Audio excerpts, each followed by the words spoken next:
हो. जर तुम्ही 8वी वर्गात शिकत असाल, तर तुम्हाला मिळू शकते पुढील 4 महिने दरमहा ₹1000 स्कॉलरशिप. हो, हे शक्य आहे NMMS या स्कॉलरशिप एक्झामच्या माध्यमातून.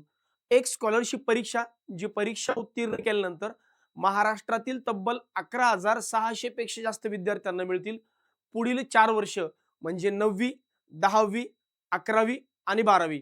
9th टू 10th 12th पर्यंत जे विद्यार्थी शिकतील अशा विद्यार्थ्यांना दरमहा ₹1000 शिष्यवृत्ती जी आहे ही शासनातर्फे दिली जाते. तर या संदर्भात संपूर्ण व्हिडिओ जो आहे, या व्हिडिओच्या माध्यमातून आपण संपूर्ण माहिती समजून घेऊया. त्यामुळं व्हिडिओ शेवटपर्यंत बघा. माहिती कशी वाटली, तुम्हाला त्याबद्दल काही डाऊट असतील तर कमेंट बॉक्समध्ये लिहायला विसरू नका.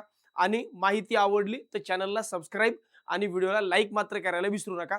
नमस्कार मित्रांनो, माझं नाव आहे राहुल मिसाळ. मागच्या 13-14 वर्षांपासून या फील्डमध्ये आम्ही काम करतो. हजारो विद्यार्थ्यांचं यश जे आहे आमच्या मार्गदर्शनाखाली आतापर्यंत हजारो विद्यार्थी यशस्वी झाले. आता हा जो प्रोग्राम आहे किंवा हा जो प्लॅटफॉर्म आहे ई सारथी ऑनलाईन, हा मी डेडिकेटेडली लॉन्च केलाय 8वी, 9वी आणि 10वीच्या ग्रामीण भागातील सोबत निमशहरी भागातील विद्यार्थ्यांना शिक्षणाचं एक चांगलं क्वालिटी एज्युकेशन तुमच्यापर्यंत पोहोचावं, यासाठी ई सारथी ऑनलाईनची स्थापना झाली. या माध्यमातून आम्ही विद्यार्थ्यांना वेगवेगळ्या परीक्षा असतील, वेगवेगळ्या नोकरीच्या संधी असतील, शिष्यवृत्ती सारख्या परीक्षा असतील, याबद्दलची माहिती देत राहतो. त्यामुळे अगोदरच मी सांगितल्याप्रमाणे अशा प्रकारची व्हिडिओ जर तुम्हाला घरबसल्या पाहायचे असतील, तर या चॅनलला सबस्क्राईब केल्याशिवाय राहू नका. समजून घेऊया की पुढील 4 वर्ष 8वी मध्ये शिकणाऱ्या विद्यार्थ्यांना दरमहा ₹1000 शिष्यवृत्ती कशी मिळेल?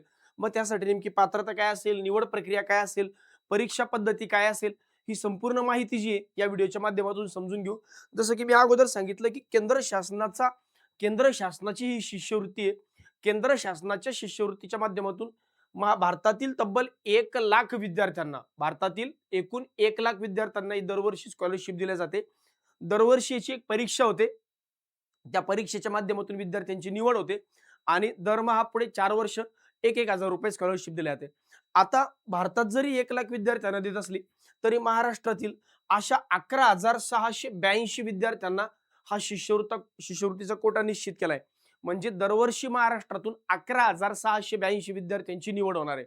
म्हणजे हा आकडा खूप मोठा असल्याने प्रत्येकाला अपॉर्च्युनिटी मिळण्याची जे चान्सेस आहेत हे खूपच जास्त आहे. मग महाराष्ट्र राज्यातील एवढ्या मोठ्या विद्यार्थ्यांना ही शिष्यवृत्ती दरवर्षी प्रदान केल्या जाते. आता याच्यामध्ये शिष्यवृत्ती नेमकं कशा-कशा पद्धतीने मिळते? बघा, निवड झालेला जो विद्यार्थी, सपोज तुम्ही 8वी मध्ये शिकत असाल, तर 8वी मध्ये तुम्हाला ही परीक्षा द्यायची आहे. 8वी मध्ये तुम्ही ही परीक्षा उत्तीर्ण झालात, की पुढील 4 वर्ष 9वी, 10वी, 11वी आणि 12वी दरमहा तुम्हाला ₹1000 शिष्यवृत्ती मिळेल. म्हणजे वर्षाला एकूण ₹12,000 शिष्यवृत्ती मिळेल. मग ही शिष्यवृत्ती पुढची किती वर्ष असणार आहे? 4 वर्ष तुम्हाला ही शिष्यवृत्ती जी आहे, ही अवेलेबल असणार आहे. ही शिष्यवृत्ती नेमकी का बरं दिली जाते सर? बघा, सन 2007-8 पासून 8वी अखेरीस आर्थिक दुर्बल घटकातील प्रज्ञावान विद्यार्थ्यांचा शोध घेऊन बुद्धिमान विद्यार्थ्यांना सतत शिक्षण मिळण्यासाठी त्यांना आर्थिक सहाय्य करणे, त्यानुसार विद्यार्थ्यांचे उच्च माध्यमिक स्तरापर्यंत शिक्षण घेण्यास मदत करणे व आर्थिक दुर्बलतेमुळे प्रज्ञावान विद्यार्थ्यांची उच्च माध्यमिक स्तरापर्यंत होणारी गळती रोखणे, हा या शिक्षणाचा किंवा या शिष्यवृत्तीचा उद्देश आहे. म्हणजे असं कुणी पैसे नाहीयेत किंवा आर्थिक परिस्थिती चांगली नाहीये म्हणून कुणी शिक्षणापासून वंचित राहू नये आणि म्हणून परिस्थिती खराब असल्यामुळं आमची शिक्षणाची गळती होऊ नये किंवा विद्यार्थ्यांची गळती होऊ नये, ही काळजी या शिष्यवृत्तीच्या माध्यमातून जी आहे, हे केंद्र सरकार आणि राज्य सरकार घेण्याचा प्रयत्न करतं. मग भारतामध्ये किंवा महाराष्ट्रामध्ये जे प्रज्ञावान विद्यार्थी, ज्यांच्यामध्ये खरंच नॉलेज आहे, ज्यांच्यामध्ये खरंच शिकण्याची जिद्द आहे, अशा विद्यार्थ्यांना एक छोटंसं आर्थिक सहाय्य जे हे या माध्यमातून दिलं जातं. इयत्ता 8वीतील आर्थिक दुर्बल घटकातील ज्या पालकांचे वार्षिक उत्पन्न 3.5 लाखांपेक्षा कमी आहे, अशा विद्यार्थ्यांसाठी ही गुणवत्ता आधारित शिष्यवृत्ती योजना आहे. म्हणजे सगळ्यांना अवेलेबल आहे का? नाही. सगळे यासाठी फॉर्म भरू शकतात का? नाही. ज्या पालकांचं उत्पन्न 3.5 लाखांपेक्षा कमी आहे, अशा पालकांसाठी किंवा त्या पालकांच्या विद्यार्थ्यांसाठी, पाल्यांसाठी ही शिष्यवृत्ती अवेलेबल आहे. बरं. आता एन-एम-एम-एसची एक्झाम जी आहे, ही नेमकी कधी होते सर?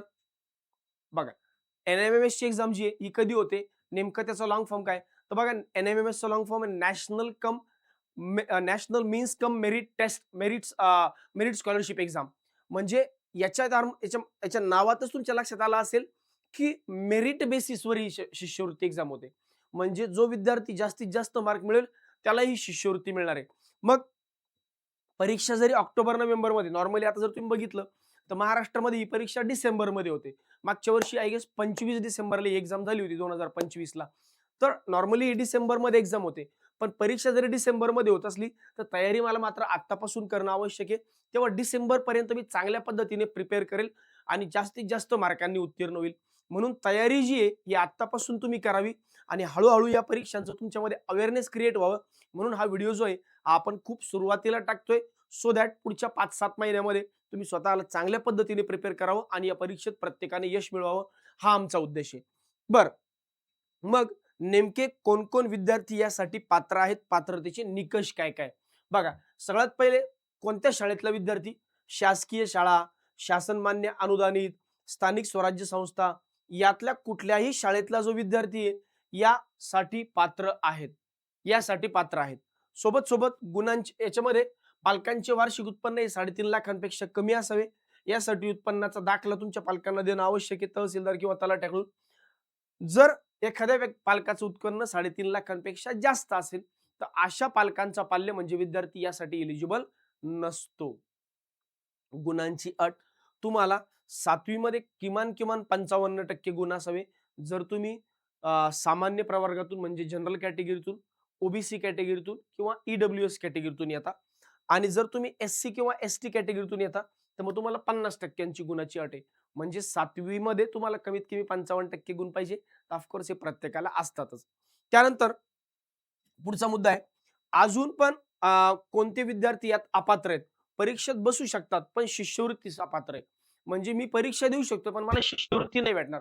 असे विना अनुदानित शाळेतील विद्यार्थी, केंद्रीय विद्यालयातील विद्यार्थी, जवाहर नवोदय विद्यालयातील विद्यार्थी, सरकारी निवासी शाळा, सैनिक शाळेतील विद्यार्थी हे या परीक्षा देऊ शकतात, पण यांना शिष्यवृत्ती नाही मिळणार. शिष्यवृत्ती कुणाला मिळते? या 3 प्रवर्गातील विद्यार्थ्यांना. शासकीय शाळा, शासकीय अनुदानित आणि स्थानिक स्वराज्य संस्था. सर यांना का नाही मिळत? कारण एखादा विद्यार्थी जर विनाअनुदानित किंवा प्रायव्हेट एडेडमध्ये ॲडमिशन घेऊ शकतो. याचा अर्थ त्याची पेइंग कॅपॅसिटी किंवा त्याच्या पालकांचं उत्पन्न चांगलं आहे. म्हणूनच त्याने प्रायव्हेट स्कूलमध्ये ॲडमिशन घेतलंय. म्हणून त्याला शिष्यवृत्ती प्रदान नाही केल्या जात. मात्र जे विद्यार्थी ज्यांची परिस्थिती खरंच आर्थिकदृष्ट्या दुर्बल आहे, अशा विद्यार्थ्यांसाठी ही स्कीम जी आहे, ही केंद्र सरकारने आणि राज्य सरकारने मिळून लॉन्च केली आहे. आता यासाठी नेमकी निवड प्रक्रिया कशी असते? तर बघा याच्यामध्ये 2 पेपर होतात. 2 पेपर होतात. पहिल्या पेपरमध्ये मेंटल एबिलिटी टेस्ट ज्याला आपण मानसिक क्षमता चाचणी म्हणतो. त्याच्यामध्ये थोडे बुद्धिमत्ता चाचणीचे प्रश्न विचारले जातात. 90 प्रश्न असतात 90 गुणांना. एकूण कालावधी असतो 90 मिनिटांचा. 90 प्रश्न, 90 गुण, एकूण कालावधी 90 मिनिटांचा. शालेय क्षमता चाचणी. आता शालेय क्षमता चाचणीमध्ये एकूण प्रश्न असतात 90, 90 मिनिटं आणि 90 मार्क. आता याच्यामध्ये नेमके कोणते प्रश्न विचारले जातात? जसं बुद्धिमत्ता चाचणी. याच्यामध्ये कोणते प्रश्न विचारले जातात? इतिहास, भूगोल, त्यानंतर तुमचं गणित, तुमचं विज्ञान याचं बायफर्गेशन आहे. ते मी पुढच्या स्लाईडवर तुम्हाला सांगतोच. आता या दोन्ही विषयामध्ये मिळून जर तुम्ही जनरल कॅटेगरीमध्ये असताल, तर या 180 मार्कांपैकी 40% किमान गुण मिळवणं आवश्यक आहे. मग 180च्या 40% तर 72 गुण तुम्हाला कमीत कमी मिळवावे लागतील. कमीत कमी 72 गुण मिळवावे लागतील. पण जर तुम्ही एससी किंवा एसटी किंवा दिव्यांग असताल, तर मग तुम्हाला 32%च गुण घेणं आवश्यक आहे. म्हणजे बघा ते 54 आणि वरचे 3.6 म्हणजे 57.6% मार्क जे आहेत, हे 180 पैकी घेणं तुम्हाला किमान आवश्यक आहे. म्हणजे एवढे गुण जर तुम्ही घेतले तरच तुम्ही पात्र आहेत. पण याचा अर्थ असा आहे का सर, की आम्ही 72 गुण घेतले म्हणजे पात्र होऊ? नाही. 72 गुण घेतले म्हणजे तुमची किमान निवड होईल, तुम्ही उत्तीर्ण झालात आणि 72 पेक्षा जास्त गुण घेणारे जे विद्यार्थी असतील, त्यांना मग उतरत्या क्रमाने लावले जातील आणि पहिल्या 11,682 विद्यार्थ्यांना ही शिष्यवृत्ती जी ही प्रदान केली जाईल, असं यांचं म्हणणं आहे. बरं, जसं मी सांगितलं की दोन्ही विषय नेमके काय-काय? तर बघा मॅट म्हणजे मेंटल एबिलिटी टेस्ट ज्याच्यामध्ये कोणते विषय येतात? तर्कशास्त्र, विश्लेषण आणि संकलन. म्हणजे याच्यामध्ये बरं याचा एक चांगला फायदा काय? की सर्व परीक्षा ही बहुपर्यायी म्हणजे ऑब्जेक्टिव्ह परीक्षा आहे. ऑब्जेक्टिव्ह परीक्षा आहे. म्हणजे तुम्हाला फक्त ऑप्शन्स टिक करायचे असतात. तुम्हाला फक्त राउंड करायचे असतात. त्या पद्धतीने ही परीक्षा आहे. इथे तुम्हाला कुठेही लिहायची गरज नाहीये. त्यानंतर शालेय क्षमता चाचणी ज्याला आपण सॅट म्हणतो, याच्यावर ही जी परीक्षा आहे ही 7वी आणि 8वीच्या अभ्यासक्रमावर आहे. मग याच्यामध्ये सामान्य ज्ञान जे त्याला 35 गुण आहेत. भौतिकशास्त्र, रसायनशास्त्र आणि जीवशास्त्र 12, 12 आणि 11 हे या पद्धतीने मार्कांचं बायफर्गेशन आहे. समाजशास्त्र याच्यात इतिहास, नागरिकशास्त्र, भूगोल याला एकूण 35 गुण आहे आणि गणिताला एकूण 20 गुण आहे. तर अशा पद्धतीने 35 आणि 35, 70 आणि 20, 90 अशा पद्धतीने एकूण ही 90 मार्कांची स्कूल ॲप्टिट्यूड टेस्ट शाळेच्या अभ्यासक्रमावर आधारित आणि ही तर्कशास्त्रावर आधारित. तर अशा 180 गुणांची ही परीक्षा असते. 180 गुणांची. बरं. मग ही परीक्षा कोणत्या माध्यमातून होते? तर बघा, ही परीक्षा तब्बल 7 भाषांमध्ये होते. त्याच्यामध्ये तुम्ही मराठी, उर्दू, हिंदी, गुजराती, इंग्रजी, तेलुगू आणि कन्नड पैकी कुठलीही भाषा जी आहे ती निवडू शकता. या 7 भाषांपैकी कुठल्याही भाषेत तुम्ही निवडू शकता. प्रत्येक प्रश्नाला 4 पर्याय असतील आणि योग्य पर्याय निवडून उत्तरपत्रिकेत नमूद करावे लागेल. म्हणजे जसं OMR शीट असते आपले, प्रत्येक प्रश्नाला 4 पर्याय आणि 4 पैकी तुम्हाला 1 टिक करायचं असतं. इथं कुठेही तुम्हाला स्टेप बाय स्टेप उत्तर काढायचं नसतं. इथं तुम्हाला फक्त आणि फक्त योग्य तो पर्याय निवडायचा असतो 4 पर्यायांपैकी. तर अशा पद्धतीने ही जी आहे ही परीक्षा असते. बरं. मग आता याच्यामध्ये जर मला एकदा 8वी मी परीक्षा पास झालो, तर मला 100% स्कॉलरशिप मिळेल का? हो. पण छोटे-मोठे काही निकष पण आहे.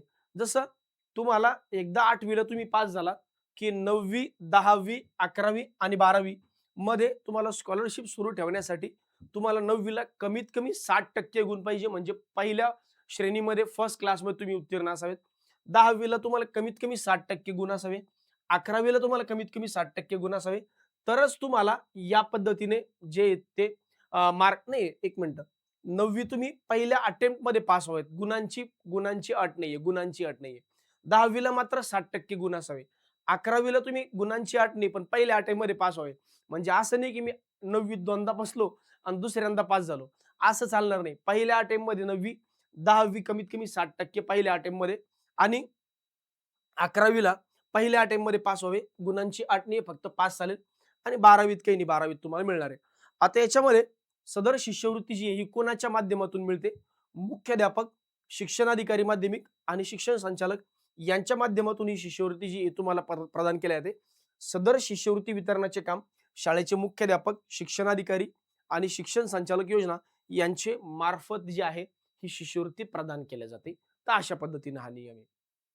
बरं. जर तुम्ही किंवा तुमचे मोठे भाऊ, बहीण 10वी मध्ये शिकत असताल, 10वी मध्ये जर शिकत असताल, तर तुमच्यासाठी एक स्पेशल नवीन बॅच जी आहे, ज्या बॅचच्या माध्यमातून आपण अकॅडमिक प्लस फाउंडेशन म्हणजेच तुमच्या शाळेतला अभ्यासक्रम प्लस सोबत 11वी 12वीत म्हणजे नीट आणि JEE येणारा थोडाफार अभ्यासक्रम ज्याचा पाया जो आहे, हा आपण 10वीतच पक्का करून देतोय. तर ही जी बॅच आहे, ही आपली 23 मार्च 2026 पासून सुरू होते. 23 मार्च 2026 पासून आणि जे विद्यार्थी लवकरात लवकर ऍडमिशन घेतील अशा विद्यार्थ्यांना 50% पर्यंत डिस्काउंट सुद्धा आपण ऑफर करतोय. याबाबतचा एक संपूर्ण व्हिडिओ जो आहे हा आपण आपल्या YouTube चॅनलला संपूर्ण व्हिडिओ टाकलेला आहे. तो व्हिडिओ डेफिनेटली प्रत्येकाने बघून घ्या.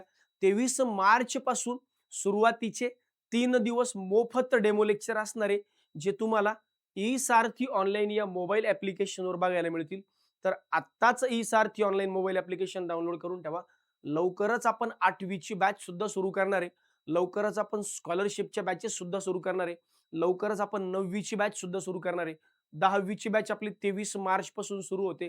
तर अशा पद्धतीने इत्थंभूत जो माहितीचा प्लॅटफॉर्म आहे, हा ई-सारथी ऑनलाईन आहे. त्यामुळे ई-सारथीला सबस्क्राईब करून ठेवा. सो दॅट भविष्यातल्या सर्व माहिती जी आहेत, त्या तुम्हाला एकाच प्लॅटफॉर्मवर मिळायला मदत होईल.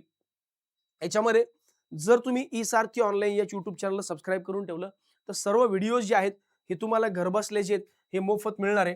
आणि सोबत नवीन बॅच संदर्भात किंवा ई-सारथी ऑनलाईनच्या स्कॉलरशिप संदर्भात किंवा NMMSच्या स्कॉलरशिप संदर्भात तुम्हाला कुठलाही डाऊट असेल, तर तुम्ही काय करायचे, या नंबरला संपर्क करू शकता. 8233773377 हा ई-सारथी ऑनलाईनचा हेल्पलाईन नंबर आहे. या हेल्पलाईन नंबरला तुम्ही कॉल करून ई-सारथी ऑनलाईन या प्लॅटफॉर्म बद्दल काहीही माहिती जी आहे ही मिळवू शकता, की नवीन बॅचेस कधी चालू होत आहे, स्कॉलरशिपच्या बॅच कधी चालू होईल, आम्हाला NMMS बद्दल आणखी माहिती सांगा.